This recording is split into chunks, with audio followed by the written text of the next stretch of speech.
Hey, Seminole State family, it's Nicole from the library, and it's time to really research with real librarians. Today, we've also got a faculty expert with us collaborating to help us find out if gamification is fun or frustrating for online students. Let's go!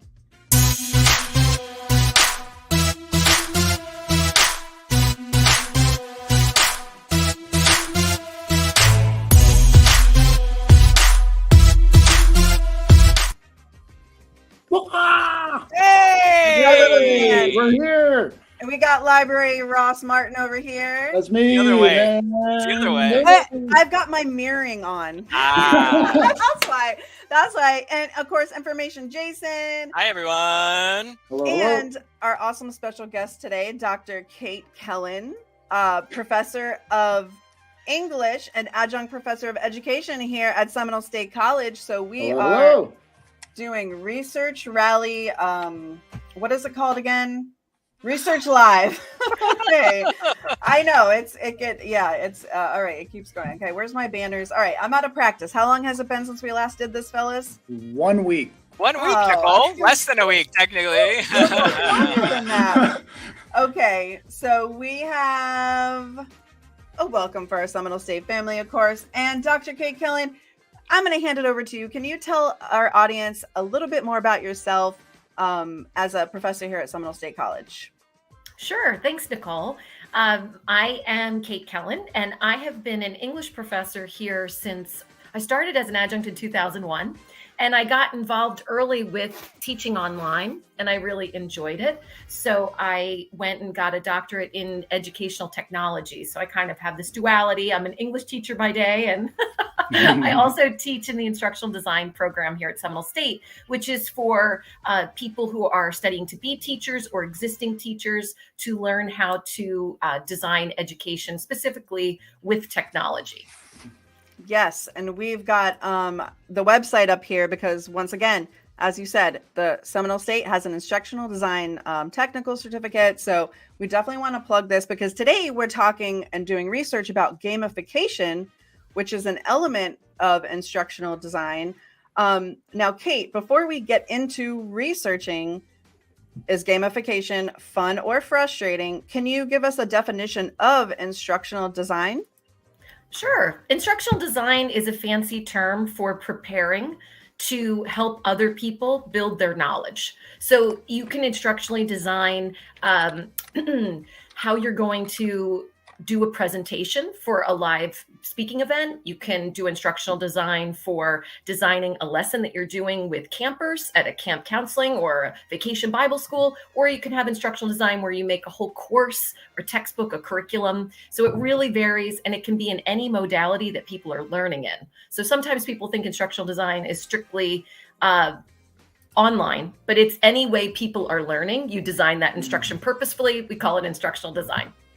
Okay, awesome. And that was one thing I learned from our pre-conversation is I thought it was just about online learning. So that was cool. I already learned something before we got started. Yeah, today. and it's not even just for education purposes either. In the instructional design program, we have people that are going into sales or they're going into training or going into anything. We had a few semesters ago, I thought this was cool because I'm an English geek, but we had the woman who was responsible for making the training materials for librarians doing the Scholastic book sale.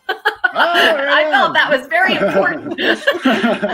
So it taught them how to do this displays and how to, what order they wanted everything in, just sort of I think that was more of like a screenshot tutorial with embedded videos she created for that learning opportunity.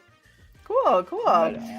Okay, so is gamification fun or frustrating for online students? Now, usually, actually, every time that we do Research Live, we start out a little bit rough with our topic because a lot of times when students come to us as librarians, whether they make an appointment online or chat with us or walk into one of the Seminole State libraries and meet us in person, they come in with a topic that they want to start researching, but it usually needs some massaging, some editing. We need to rework it a little bit. And gamification, fun or frustrating for online students? It might not always be. Now, you told me, Kate, that having it say online is going to be misleading as we start to research. Can you clarify that of like how you think we should clarify this research query before we get started today?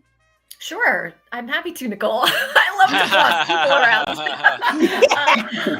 I was talking with Ross before we got started here. I think the gamification is a great term to start with.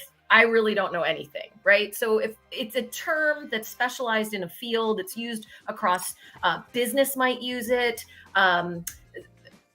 Healthcare can use it they might gamify, like if people are familiar with apps like Noom, like that's a gamification to help people change their behaviors. And then of course we have gamification for students to learn things. So the literature that's written about this is going to be really different depending on who it's for and what they're learning. So I would recommend to students, you got this fancy term, let's go to Google Scholar. And let's just throw the term in, just naked and alone, into a Google Scholar search bar and see what we get. Ross, you read my mind. I popped it into there.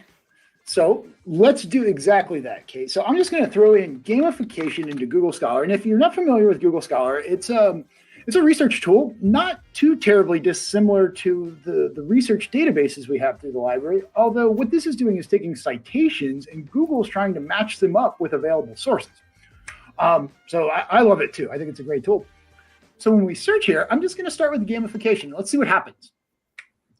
And we found a lot of stuff. Oh, yeah. I wish you didn't. Yeah, that's a lot. Yeah. Okay. But see, this is what I do when I've learned a term, and I do this myself and I'm in my 50s. I've got a word. I don't know what it means. I go to Google Scholar. I throw it in. And what I love, Ross, is the cited bys. So I would love it if students just started with the term in Google Scholar. That's a very big difference. Cited by means that 5,921 people did a parenthetical citation for that article in their published work. Right. So that's really high. I do this because it lets me know who might be a mover and shaker in the field. Because when I quote or choose an article for my professor, I want to impress them by letting them see that I recognize who the thinkers are in this field, who named these terms, who gets credit. So I like the one that has 5,921. That's a lot, but it's also from 2014. I'm going to start. What I would do is, I got to say, students, it's not usually that big a difference. It's usually a couple hundred more. But I would, if we could look at that source, Ross, I would love to. Yeah, let's take a look at it. So what it tells me right here is that it found a PDF version of that article somewhere online. That's great. I mean, it doesn't matter so much to me where the source came from, as long as it's a credible and valid source. So right here, it tells me that we should be able to look at this article right now. And if it does what I want it to do, here we have it. This is a perfectly good example of a scholarly source. It looks like it was some kind of conference proceeding, maybe. But yeah, it's a literature review. So what do we do with this now? Okay. So again, I'm just hunting. I'm not going to read it. I know that's a terrible thing for an English person to admit, but I'm not to that point yet. I'm still trying to decide who I should listen to about gamification. So this has so many people cited it. I'm going to check early in the lit review. If you would show where the lit review is. The lit review, yeah, right. Starts right here. Right. And that's where they're going to have to, in this section, I actually might be the conceptualizing gamification. I want to find where they define gamification. Ooh. Yeah, and I think I see that in that top line. Yeah.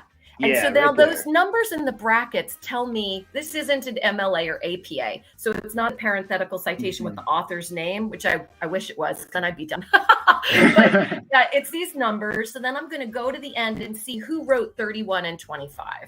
Yeah, so if we jump down here, they've got their sources all listed out here. So you're right, it's not the easiest on the eyes, but I can see 31. It looks like they cited a different conference proceeding or correct. And then 25. There. Yeah, but I noticed the authors there. And I noticed that the author of this piece, Hamari, is the second author on number 31. And he's the first author on article 25. So I know now that I am using an article by a seminal thinker on gamification, because they actually define the term and they are the person referenced for the definition of the term. So that just takes me now wherever I go next. If I go to Google or I go to the databases, I not only have a term, I have a seminal thinker. And I think for psychology, anthropology, sociology, these things where people get their status by publishing. They don't invent something. They don't have a copyright, right? This is the currency. This lets me know that I'm going to talk about gamification with people who know what they're talking about. So that's my top strategy when you have a term and you're at 0 for knowing who it is try and hunt down the people who defined that term. And that's exactly what Sophia has said there. Sophia says in the chat, the amount of the topic of works the author has published or assisted on and their background. So yeah, they would be the true subject matter experts. Kind of like today, if you were to say something like, oh, Albert Einstein, I don't think anybody's going up against and say, oh, I don't know, but they could. They could, and that would be a new research opportunity, right? To take what somebody else has already stated and maybe try to flip it. But with him, I don't think you're gonna. I think you know what, Jason? Somewhere on Twitter, someone is disagreeing with Einstein. Oh, that Einstein! I don't agree. I know that's bagels only Einstein bagels, not relativity. No. And if I saw that, this is what my brain would see.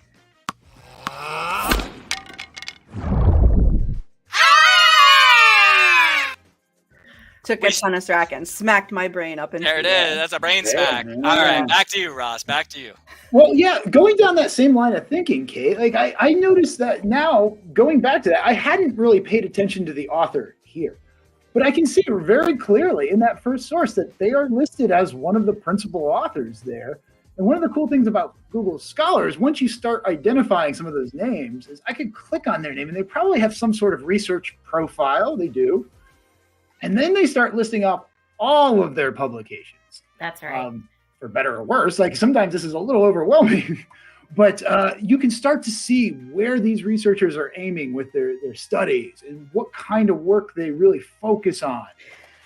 Now, when we were having our conversation before this live and exchanging emails, Kate, another thing you brought to light that I did not realize about instructional design and specifically gamification is you had said that context and more specific keywords are needed to research which design choices are right for the lesson and the learner at hand. So it gets very granular with like, okay, so we just looked at a results list with like gamification. We inspected an author and found what we are saying is a very credible author. So, but depending on like what our paper is about, our assignment, we're really going to have to drill down and get way more specific because one type of gamification approach, I don't know the terminology, obviously, might work in one instance, but not in another instance. Is that right? That's right. And I think that goes to your title question, fun or frustrating. If the game is wrong for the learners and the learning, then it's frustrating. And if the game is useful for the learner and the learning, then it's fun, right? Like it's not something that's inherent to gamification. It's just another tool. And gamification can, if you do a spelling bee with third graders, that's gamification. Gamification is using principles of behaviorism to lift cognitive load and increase engagement with studying. So it helps people move past how tedious it is because they get caught up. Their mind is distracted by their team's goals or whatever. So if you ever had a teacher have a history test review that was done with Jeopardy and you were in teams in class, that was gamification. I think there's not a student who lived through the pandemic who hasn't met Kahoot. Kahoot is gamification, right? But now that I know that Hamari is a really big thinker on gamification, I would go back to that Google Scholar and I would be more specific. I would say gamification, and then I'd say something like elementary math or, high school essays or writing, just something that situated it for who and what. And once I get my new search, which hopefully will be more narrow than 300,000, look at that, 15,000. Right. But now what I would do, and this game gets less fun because now I'm going to have to start reading things. If I would want to see people who are citing Hamari, do you know what I mean? So I'm going to start scanning these. I'm going to look at their works cited pages and just see who is using who I know is a seminal definer of gamification. And that's going to let me know of these about elementary math students, which are following the line of thinking in this field. Because when you get into your major, you're going to find out that a lot of the literature is people talking to each other, building off each other's studies, especially social science, right? So I want to see if they've got Hamari in there. And I'm going to use that. Well, even if you don't find it, did we want to put him in the search? That's what I was thinking of doing next. Because it should show up even in a reference list somewhere. Yeah. And I've already forgotten how to spell the name. So, it's in there. Back, copy and paste on the back one. Hit backspace. Oh, you got it, Ross. There it is. Okay. And look at that. And how many was in this results? Search now? Yeah. So now we're down to still 3,600 that are either authored by this researcher or have cited this research. Right, and what we're talking about briefly is going to be the keywords here, and Emily jumps in. Yeah, those are specific words related to your topic to narrow down your sources, right? And so we really kind of wanted to maybe add that author in if we wanted them exclusively. But I'm a little surprised too that there's 3,000 results for the one off, the 3,000 plus results. That's kind of wild. This is the person 72. Thank you, Ross. I put it in quotation.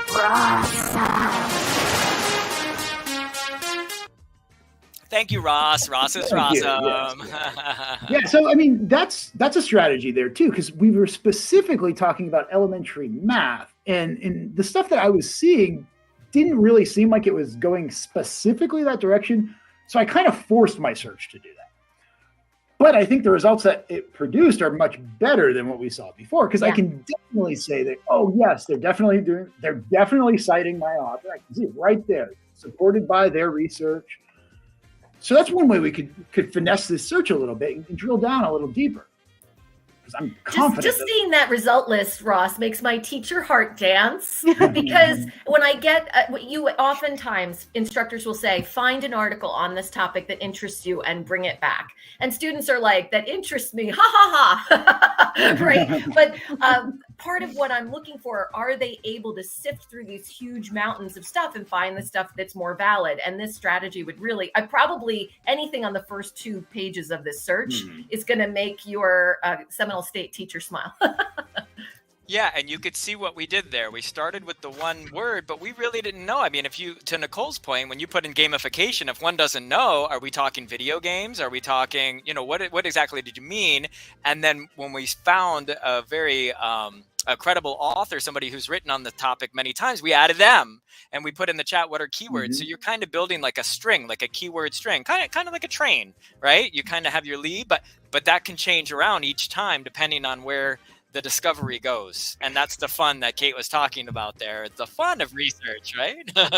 Now, it'd be interesting to go to the library search engine, aka library catalog, and search this and see what we come up with. I know we have a lot of IDS students in the audience right now, so maybe they haven't even used the library catalog yet. So let's take a look.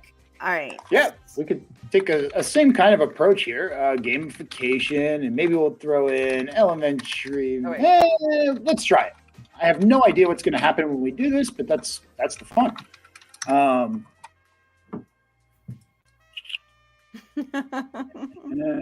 the suspense.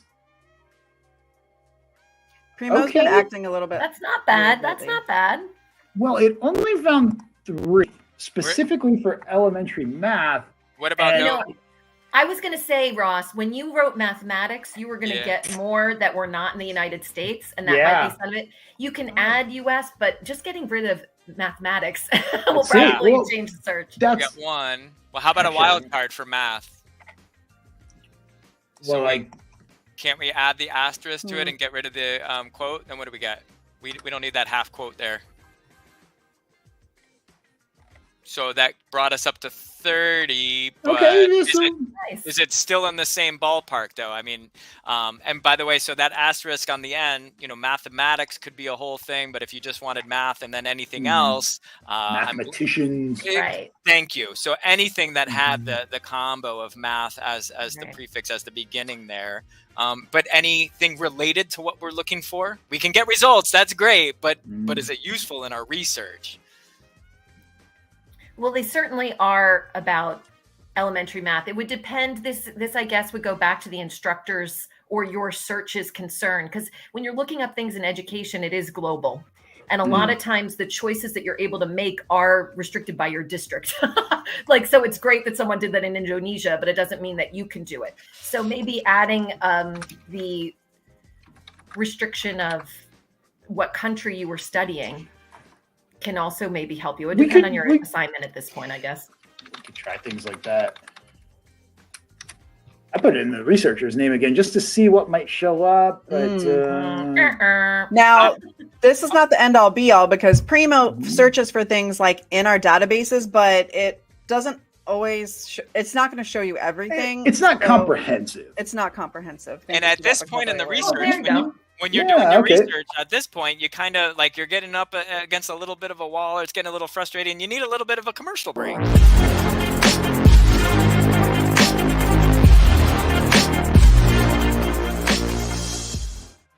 We're recharged. Yeah. We're recharged. No, we've got a video for recoup and regroup. Wait.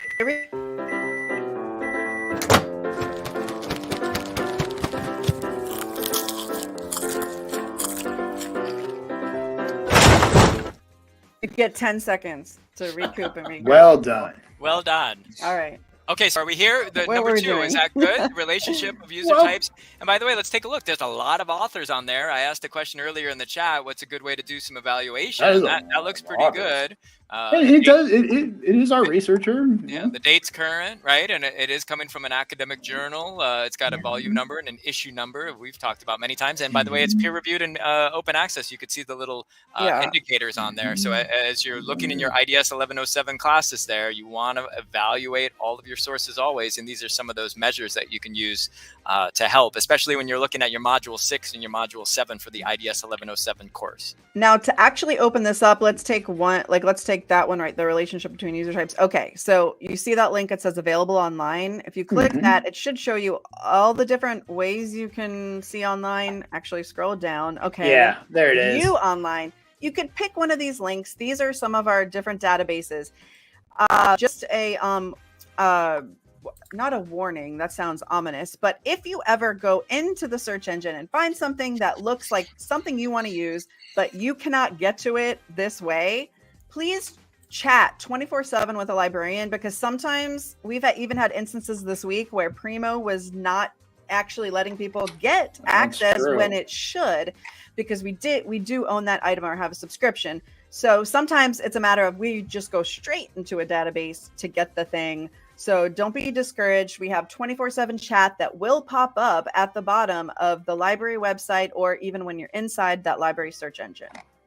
Okay, so Nicole, is Primo like Grubhub, and then you are like direct delivery from the restaurant? Is that what you're saying? Yeah, kind of. Yes. Oh, that's way. a great analogy. I have a bad analogy video, but I don't have a great analogy video. So I'll make one sometime soon. But yeah, we found this article just through our library search, and this is a perfectly good scholarly article, just like we saw in Google Scholar. And in fact, since it's an open access article, and if I'm getting real geeky here, like we probably could have found this article through a Google Scholar search if we knew what we were looking for, right? So it took us a while to get to this step, but we know what we're aiming for. We know this researcher that we're looking at. And that will help improve our search strategy going forward, because now we have something to aim towards.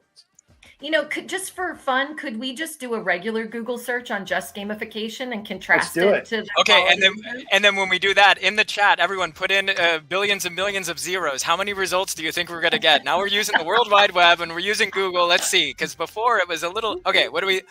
49. Did anyone have it? Oh. Million? Did we get close? We went too fast. I don't know. Millions. Okay. That is a lot of information to sift through. That's a lot. Yeah. And you're always going to get the, the kind of the Wikipedias and the stuff on top. But I think to the, you have a .com there, BL or Gamify. Well, that's the thing, Jason, because so many people sell products to gamify content. If you go on regular Google, you're going to end up in a vendor tunnel for the first 10 searches, because it's going to be people selling games, selling apps, selling ways to gamify. Yeah, thanks, Kate. And keep that in mind. Again, we're talking explicitly to our IDS students, but any student watching, because we're all students, right? Beware of those first couple of results when you type in some words, because we know Wiki's going to be probably in the top 5, but sometimes it's an ad, but sometimes, to Kate's point, it's an ad, but it's not indicated as an ad. So for instance, Ross, let's select one that we think is a little sketch. I don't know. What's the one above it? What's that one? Gamify? Well, yeah. The Gamify one is the one that caught my attention, specifically the Dr. Zachary Fitzwalter. Okay, I'm listening. That's Dr. Zachary Walter. Everyone knows gotta Dr. be an expert, That's right? him. All right, this site already looks a little sketch to me. The first thing that it always catches my eye first. This site says pricing. They're selling you something. Bye-bye. I don't even know what they're selling me yet, but I know they're selling me. So they're going to present information a certain way, right? So that's something to be mindful of immediately.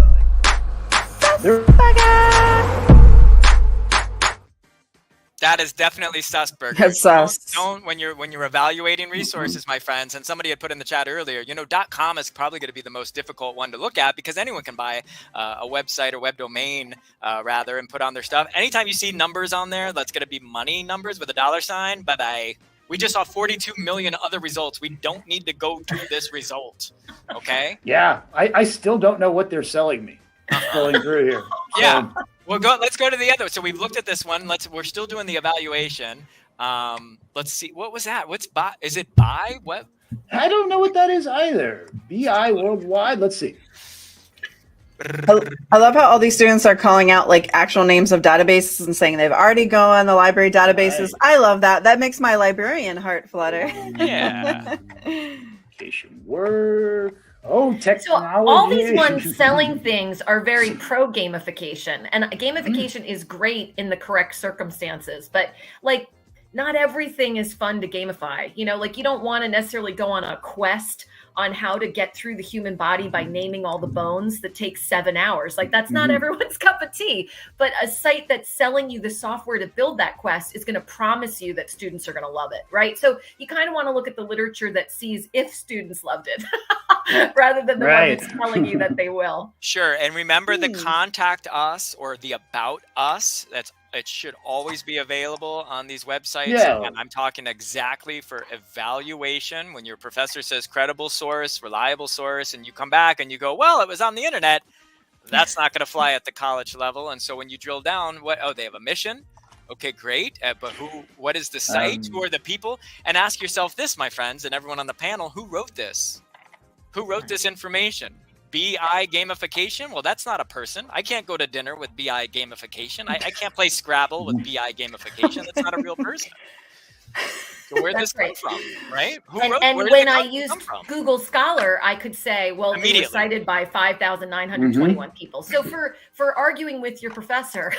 And that's what it is. And, in the academia, we're using an argument as, we want to reinforce our argument with the information that we've gotten, right? With the evidence. I always say this to students. A lawyer doesn't go into the courtroom and says, Your Honor, he's guilty. See you later. I gotta go. That's it. I rest my case. It's like, what?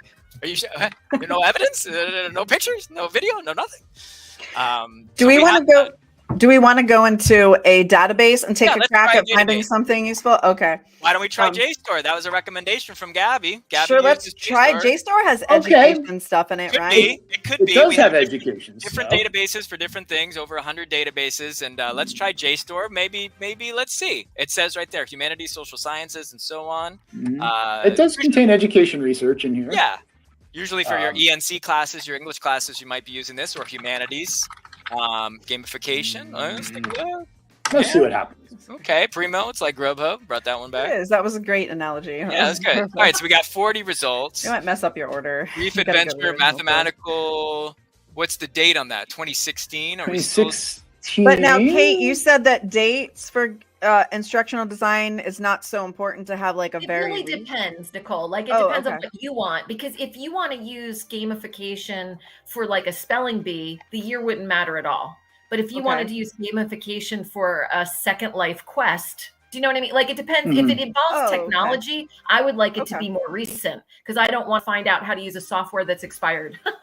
But if it's not something that's electronic or digital, then gamification theories, the psychological theories, can be as old as time. And to that point, you could probably build on something that could have been older as a starting point or a foundation. I had mentioned Einstein earlier. You can always build on that for new mathematics or new theories. Exactly. And you want to take a look really quick, since we're on JSTOR, one of the library databases, in the chat there. What are some of the tools that students can use, or researchers for that matter, on library databases? And I see a couple there on the right-hand side. And we also have the filters that we can use on the left-hand side. So keep that in mind as we're learning more about library and information studies and library science and research in general there.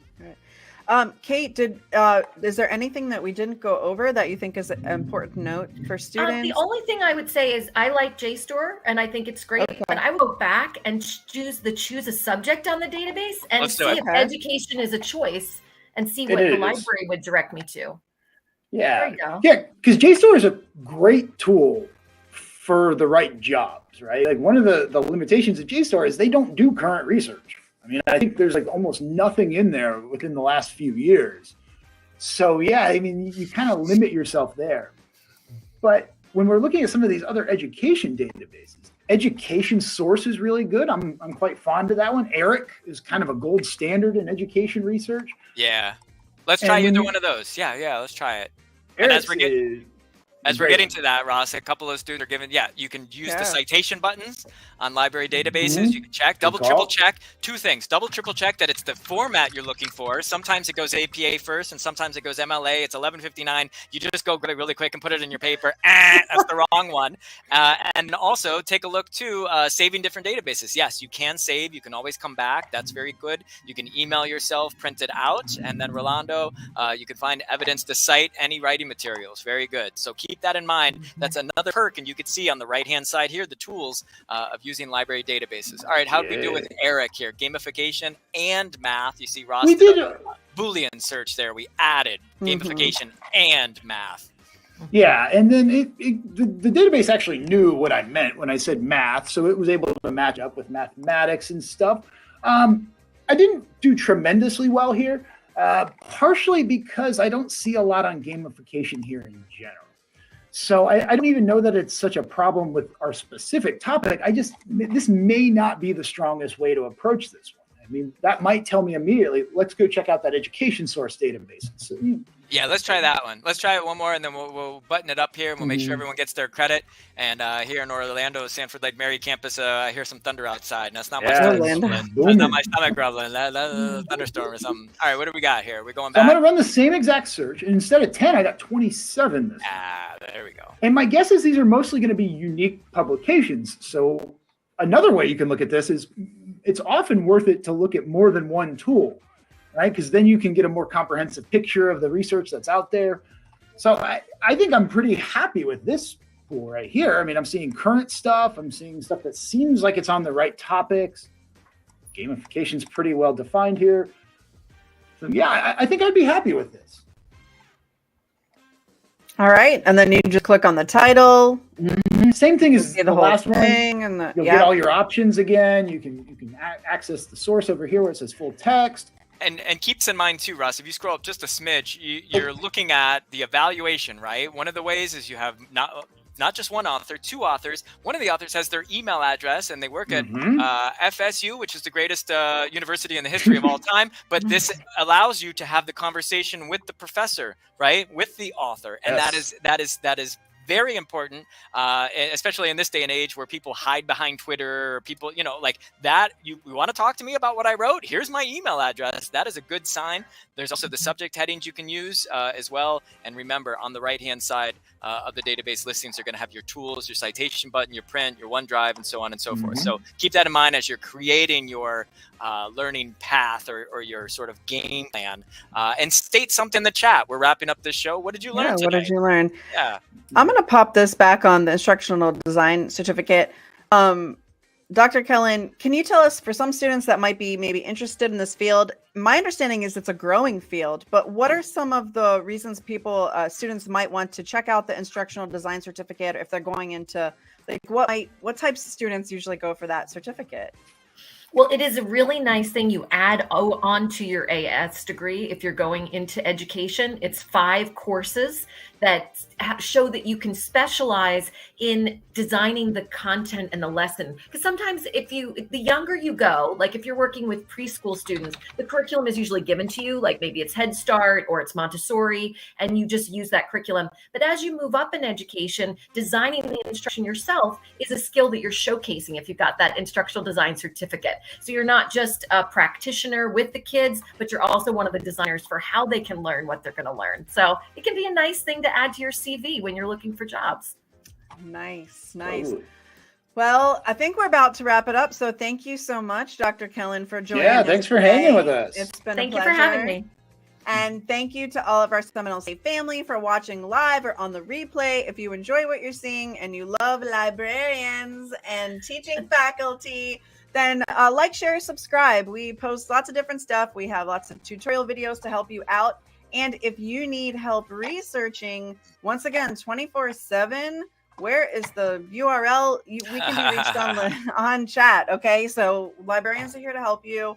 And we look forward to hearing from you. And then where's the banner of thank you, see you next time? Because I know we're going to do next time, right, guys? Right? Yes. Right. So I have everybody who's listed here. Jacinda, got you. Angelique, got you. Sophia, Derek, Rolando, Emily, Grace. If I didn't call your name, drop your name in the chat. Drop your name in the chat, or you can text us. Yes, you can text us. You can text us as well. S period. I don't know what that is. Are you Sophia? I'm not sure. I'm looking at the folks who RSVP'd in Raider Connect. You can find that at connect.seminolestate.edu. All right, everybody. If you need us, get a hold of us. Thank you, Kate. Have a great day. Bye, everyone. Yakira, we got you.